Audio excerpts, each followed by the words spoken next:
Hi everyone. आज हम लोग क्वेश्चन नंबर 1 के पार्ट 5 को करने वाले हैं। ठीक है, तो चलिए वीडियो में देखते हैं। और हाँ, एक चीज़ मैं आप लोगों को बता देना चाहता हूँ पहले कि आप लोग ये जो देख रहे हैं इतने बड़े बड़े इतना बड़ा बड़ा क्वेश्चन है, तो इसको देख के आपको घबराना नहीं है। ठीक है, आपको अपने माइंडसेट को एक हाई लेवल पर रखना है।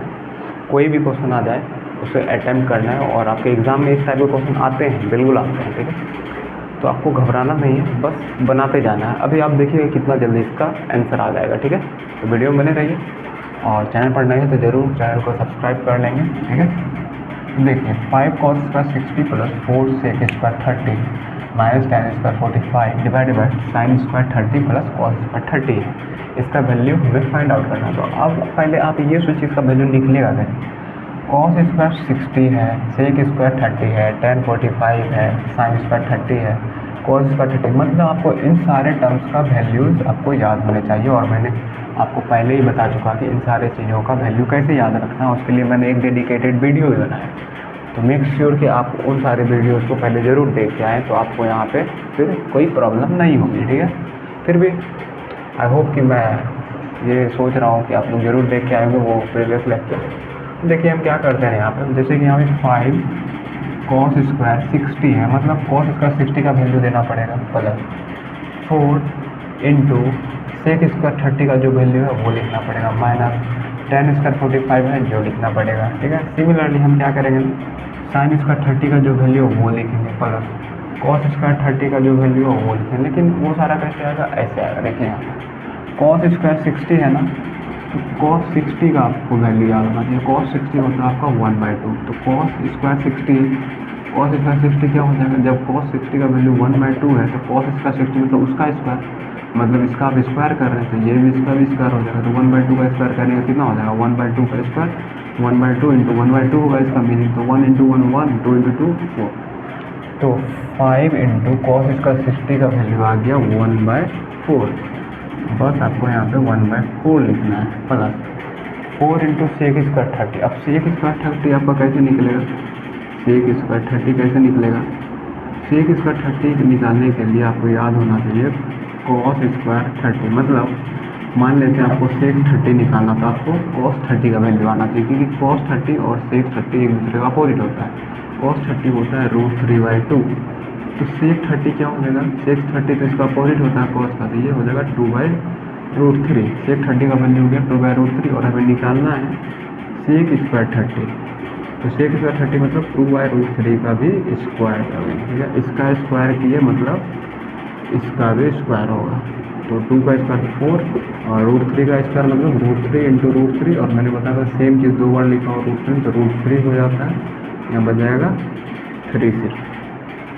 ठीक है, क्योंकि ये इसका मतलब ये हुआ कि आप रूट के अंदर में 3 इंटू 3 लिख रहे हैं, और मैंने बताया था कि रूट के अंदर में अगर सेम चीज़ 2 बार लिखा है तो एक नंबर को हम बाहर कर लेते हैं और √3 हो जाता है। ठीक है, तो यहाँ कितना बच जाएगा, 4 इंटू सेक स्क्वायर 30, यहाँ बच जाएगा 4/√3, 4/3 माइनस tan स्क्वायर 40। आपको याद होगा कि tan 40 का वैल्यू होता है 1। tan 40 एंड cot 40 दोनों का वैल्यू क्या होता है, सॉरी cot 45 और tan 45 दोनों का वैल्यू होता है 1। तो यहाँ tan स्क्वायर 45 मतलब 1 का स्क्वायर हो जाएगा। साइन स्क्वायर 30, और साइन 30 का वैल्यू कितना होता है, साइन 30 का वैल्यू होता है आपको याद होगा ये होता है 1/2, और हमें निकाला साइन स्क्वायर 30 मतलब साइन स्क्वायर हम कर रहे हैं यहाँ पे, तो 1/2 का स्क्वायर हो जाएगा। 1 इंटू 1 1, 2 इंटू 2 4, तो याद हो जाएगा 1/4 प्लस cos स्क्वायर 30। अब देखिए यहाँ पे cos स्क्वायर 30, cos 30 का वैल्यू कितना था, √3/2। जब cos स्क्वायर 30 करेंगे आप तो इसका भी स्क्वायर करना पड़ेगा, तो √3/2 का स्क्वायर करेंगे कितना हो जाएगा, रूट कैंसिल हो जाएगा, यहाँ बच जाएगा 3, 2 इंटू 2 4, तो 3/4। अगर समझ में नहीं आया फिर चल देखिए यहाँ पे cos स्क्वायर 30 में निकालना है, cos स्क्वायर 30 निकालना है ना। तो देखिए आपको cos 30 का वैल्यू पता होना चाहिए, cos 30 होता है √3/2। तो हमें cos स्क्वायर 30 निकालना मतलब इसका स्क्वायर कर रहे हैं, इसका मतलब इसका भी स्क्वायर करना पड़ेगा।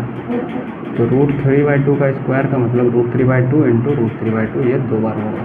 और √3 2 टाइम्स है तो एक मतलब रूट कैंसिल हो जाएगा तो बच जाएगा सिर्फ 3, नीचे में 2 × 2 4, वही 3/4 सही लिखा था। अब देखिए बस आपको क्या करना है, सॉल्व करना है इसको, इस सारे टर्म को।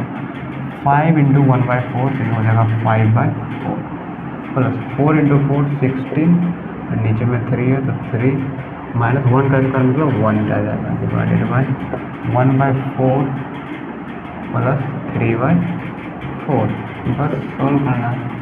अब आप एक काम कीजिए, 4 3 और नीचे में 1 है ना, 4 3 1 का आप एलसीएम ले लीजिए एक बार में, तो 4 3 1 का एलसीएम आ जाएगा, 4 3 1 का एलसीएम आ जाएगा डायरेक्टली। देखिए अब क्या कीजिए ना, यहाँ पे कोई भी टर्म मान लीजिए अगर 2 से आप कैंसिल आउट कराना चाह रहे हैं तो ये तो कैंसिल आउट हो जाएगा 2 टाइम, लेकिन ये तो नहीं होगा।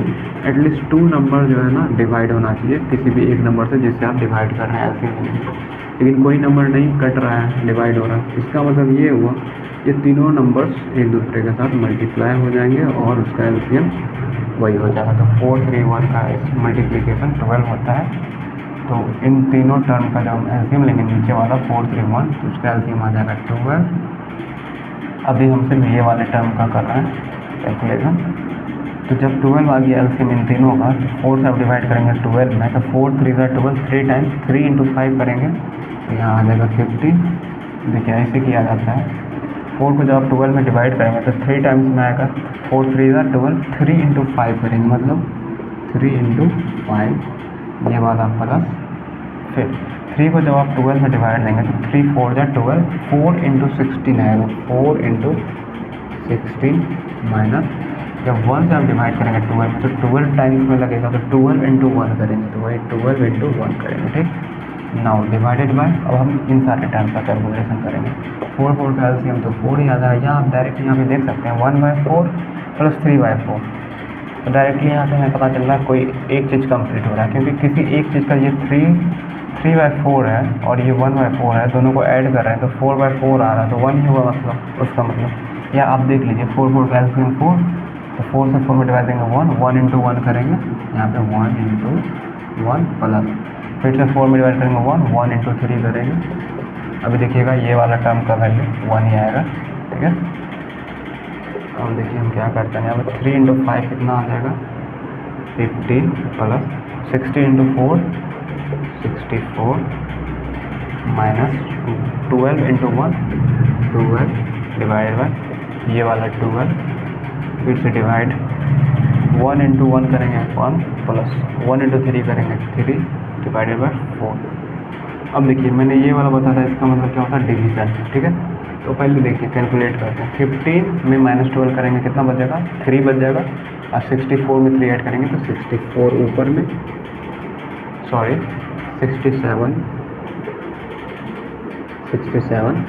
यहाँ बच गया 12, और ये वाला जो ये है इसका मतलब होता है डिवीज़न। आप मान लीजिए यहाँ पे डिवाइड कर रहे हैं किसको, ये सारे टर्म को, 1 + 3 कितना हो जाएगा 4, फिर यहाँ पे 4, ऐसे भी ये कैंसिल आउट हो जाएगा 1 टाइम्स में, तो यहाँ 64 डिवाइड बाय 12, और जब इस डिवीज़न को मल्टीप्लिकेशन कर देंगे तो 1/1 तो है ही, मतलब 1 ही है, तो 1 को आप कुछ भी कर रहे हैं, डिनोमिनेटर ऊपर जाए या नोमिनेटर नीचे आए, 1/1 का 1 ही रह जाता, तो 1 × 64 करेंगे 67, तो 67 भी आएगा, और यहाँ पे 12 × 1 करेंगे तो 12 ही आएगा, और ये आपका फाइनल आंसर है। आई होप आप लोगों को समझ में आया होगा, और चैनल पर नए हैं तो ज़रूर चैनल को सब्सक्राइब करें, लाइक करें, कमेंट करें, अपने दोस्तों में भी ज़रूर शेयर करें। अब चलिए नेक्स्ट लेक्चर में हम लोग क्वेश्चन नंबर 2 को एनालिसिस कर रहे होंगे, ठीक है। तो आई होप आप लोग अपने लाइफ में कुछ अच्छा कर रहे होंगे और अच्छे से स्टडी कर रहे होंगे। चलिए मिलते हैं नेक्स्ट वीडियो में, टेक केयर, बाय।